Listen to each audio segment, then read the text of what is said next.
Amis des moteurs pas à pas, bonjour. Lors d'un précédent QDN, je vous avais montré que j'avais acquis sur eBay ces petits modules de commande de moteur pas à pas bipolaire. Et là j'ai voulu un peu en essayer un. Et donc je vais vous montrer un petit peu comment marche ce module. Et on va parler un petit peu de la commande des moteurs pas à pas. J'ai imprimé ici sur cette feuille le brochage du module. C'est extrêmement simple à utiliser. Ici on va mettre l'alimentation du moteur qui peut aller de 8 à 35 volts. On va voir après comment on détermine la tension. Ici les deux enroulements du moteur, l'alimentation ici de la partie logique, donc qui peut aller de 3 à 5,5 volts. Direction step, donc en fait direction, c'est le niveau logique ici qui va définir si le moteur tourne dans un sens ou dans l'autre. Et step, il se déplacera d'une unité à chaque fois qu'il y aura un front montant ici sur l'impulsion. Sleep, ça permet de le mettre en veille. Reset, ça permet de le remettre à tout le circuit à zéro. Et MS1, MS2, MS3, on va voir, ça permet de définir la valeur du pas. Et Enable, ça permet éventuellement de couper la partie puissance des moteurs. Alors, on n'est pas obligé de tout brancher. En fait, si on branche tout ça, on laisse ça en l'air et on connecte ensemble reset et sleep, le module en fait il marche en mode pas normal et il n'y a rien à faire. Alors c'est un module qui est très très intéressant parce que en fait il fait bien plus, c'est pas qu'une simple commande de courant dans les bobines. Alors ici, je vous ai mis par exemple un montage comme on en trouve plein sur le net de commandes de moteur pas à pas. Bon ici c'est un unipolaire, mais si c'est un bipolaire c'est pareil, qui commande simplement l'enroulement du moteur pas à pas ici avec un transistor. Et ça, c'est pas très efficace de faire ça. Alors pourquoi c'est pas efficace? C'est pas efficace parce que l'enroulement du moteur pas à pas ici, c'est une bobine. Et comme toute bobine qui se respecte, elle fait tout pour s'opposer au passage du courant. Ça veut dire que quand ici le transistor devient passant, il y a un délai en fait, le temps que le courant s'établisse dans la bobine. Et ça, c'est gênant. Pourquoi c'est gênant? Parce que si le moteur va commencer à tourner vite, on va vouloir commuter les enroulements de façon très rapide. Et le champ magnétique n'aura pas le temps d'avoir une valeur suffisante. Ce qui fait que le couple du moteur pas à pas, il va baisser très très fortement avec la vitesse. Donc dans ce genre de commande, ça marche bien, mais dès qu'on va vouloir aller assez vite, on va voir que le couple du moteur baisse énormément. Alors c'est quoi l'astuce? L'astuce c'est de faire passer un courant en fait tout de suite plus important. Donc en fait plutôt de les commander en courant, on va dire, que ici qui commande plutôt en tension. Donc une astuce c'est d'avoir une tension assez élevée et de mettre une résistance en série par exemple. Le problème c'est que de faire ça, c'est pas du tout intelligent parce que ça va perdre énormément de puissance dans la résistance. Donc l'astuce en fait, on voit ici, là je vous ai mis un schéma typique de ça, c'est d'avoir un système où on retrouve bien ici le transistor qui commute ici la bobine, mais ici on va mettre une résistance qui mesure le courant, et quand le courant va dépasser en fait ici une certaine valeur, et le transistor en fait on va l'arrêter et le moduler de façon à ce qu'il fasse passer ici un courant qui ne dépasse pas la valeur qu'on s'est fixée. On voit ici ce que ça donne là sur un graphique. Là on voit que quand on met en haut, le courant monte assez rapidement. Et donc en fait on voit ici la courbe, si on la continuait, il monterait comme ça, donc là il monte très vite. Mais ici dès qu'on atteint la limite qu'on veut se donner, le chopper va se mettre en route et ça va onduler légèrement de telle façon à ce que le courant ici reste limité. Grâce à ce genre de commande, on va pouvoir commander le moteur quand même de façon bien plus efficace à grande vitesse et on pourra le faire tourner beaucoup plus vite en gardant quand même du couple. Alors de toute façon il y a quand même une limite, on ne peut pas faire tourner un moteur pas à pas à des vitesses pas possibles, mais si on compare un simple commutation avec ça, je veux dire, il n'y a quand même pas faute. Donc ce circuit là il va commander ça, en plus en bipolaire, ce qui est sympa. Et en même temps, il va même avoir tout un système d'optimisation selon le type de pas, de comment il va faire le courant dans les bobines, et qui est complètement automatique. Si on fait un montage d'un microcontrôleur qui va contrôler ça, d'avoir un circuit comme ça, quand même on simplifie bien la vie, puisqu'on n'est pas obligé de faire toute la logique pour le commander. Là, c'est quelque chose de très simple. Et quand on voit que ce module-là, je crois qu'il coûte dans les 2,50 €, honnêtement, ça vaut vraiment pas le coup de ce prix. Alors en même temps, il va gérer. C'est intéressant, il va gérer le pas plein, le demi-pas, quart de pas, huitième de pas, 16e de pas.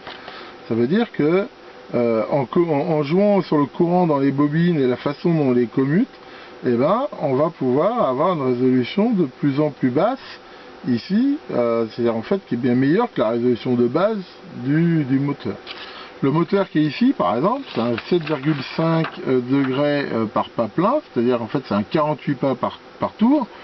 Donc en fait, ça lui fait qu'il peut tourner en plein pas relativement vite, mais en descendant la résolution, eh ben, on voit qu'on peut donc aller jusqu'à 16 fois cette résolution en le commandant donc en mode 16e de pas.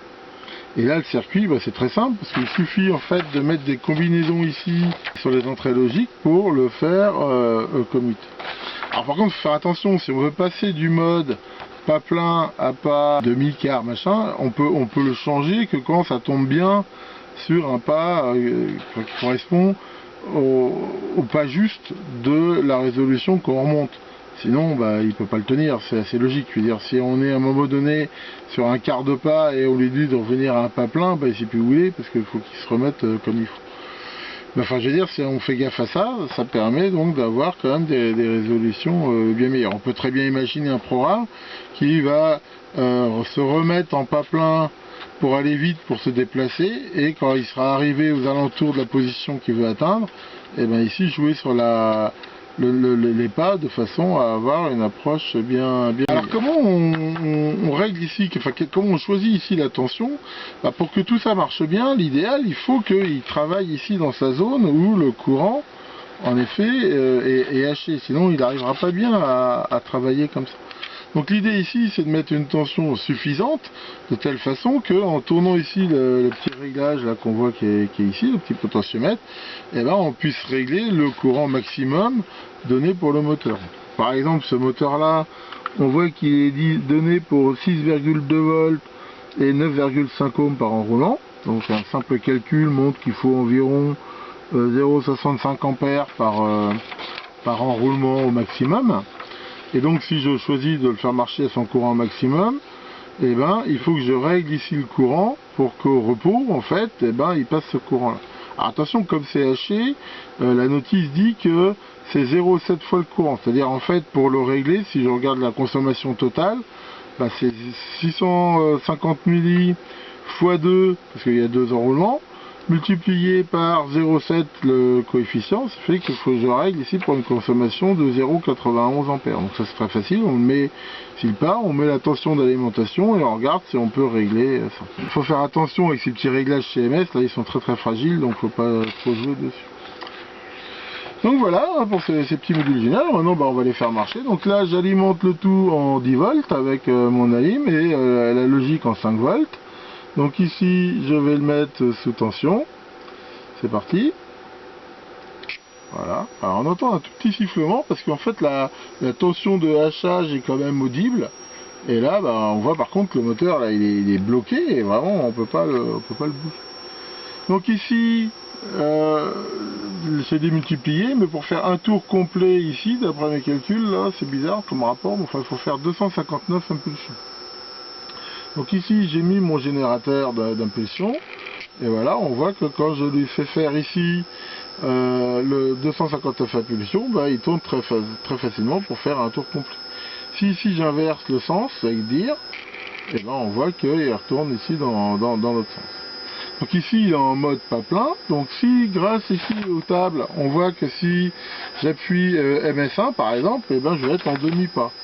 Donc si ici je commute en mode demi-pas, et que je donne toujours le même nombre d'impulsions, on voit qu'il va 2 fois moins vite et qu'il atteint par contre la moitié de la position. C'est normal, c'est des demi-pas, donc à la même fréquence il fait 2 fois moins de trajet mais avec une meilleure précision.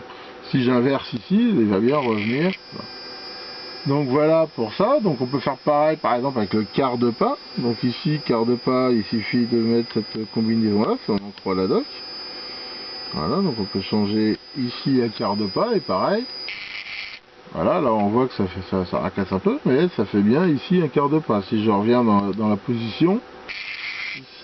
Et donc on va essayer le 16e de pas par exemple, donc là il faut tout mettre à 1. Et regardez ce que ça donne, c'est parti. Voilà, on voit que ça marche très bien, il fait en effet qu'un 16e de pas. c'est beaucoup plus lent, mais par contre là on va avoir une précision absolument terrible. Et ici à tout moment on peut revenir, et là je suis revenu ici en pas plein, ici. Alors il faut bien sûr pas dépasser la fréquence max qui est acceptée par le moteur, parce que si on va trop vite, au bout d'un moment il va perdre des pas. Mais on voit que ici là, il continue quand même à avoir du couple malgré cette vitesse là. Donc là pour info, je suis à 400 Hz de commande. Donc on va rajouter 500 Hz par exemple, voir ce que ça donne. Voilà, là on voit que des fois il démarre pas. C'est-à-dire que à 500 Hz, je dépasse la capacité du moteur, donc faut pas aller si loin. Parce que là on risque de perdre des pas. Alors qu'à 400 Hz, on voit que ça marche bien. Alors on peut essayer 450, mais de toute façon quand on va commencer à être au-delà près de la limite en fait, il va perdre du couple. Et voilà, là on voit déjà que j'arrive à l'arrêter avec le doigt et que en fait il perd du couple. Voilà. Par contre si je redescends, et par exemple je vais à 300 Hz, là j'aurais quand même beaucoup plus de mal, j'arrive même pas à l'arrêter avec le couple. Donc en fait c'est ce que je vais vous expliquer tout à l'heure. Donc là on va faire, voilà, enable là pour arrêter le sifflement. C'est ce que je vous expliquais tout à l'heure. Donc en fait plus on va vite, moins on va avoir de couple. Maintenant grâce quand même au hachage du courant, on voit qu'il peut quand même fonctionner relativement vite. N'oubliez pas que si c'est démultiplié, vous avez vu qu'il tourne ici très vite, enfin relativement très vite par rapport à la vitesse où on le voit tourner ici. Alors les petits modules ils sont livrés avec des petits radiateurs, hein, parce que ici faut mieux les refroidir, bien qu'ici ça chauffe pas énormément. Et ce qui chauffe plus là c'est le moteur, enfin c'est normal parce que même bloqué ici il y a du courant qui passe dedans, donc il se dissipe en partie en chaleur. Voilà pour ces petits modules, hein, donc vous les trouverez très facilement sur eBay. Donc je vous rappelle, la référence, je la mettrai dans la vidéo, hein, c'est A4988, donc c'est le module qui est fait par Allegro. Et c'est vraiment des petits circuits vraiment sympas et qui sont très très puissants. Si on compare par exemple avec des petits modules avec des LF298 par exemple, qui permettent de commander en effet des moteurs, mais il n'y a pas la logique qui va avec, c'est juste le driver, et ils sont aussi dans ces ordres de prix là, voire plus chers, donc c'est vraiment intéressant. Voilà pour cette petite vidéo sur les moteurs pas à pas. N'hésitez pas à laisser des commentaires ou des likes si vous avez aimé ou pas. Et je vous dis à bientôt pour de nouvelles aventures.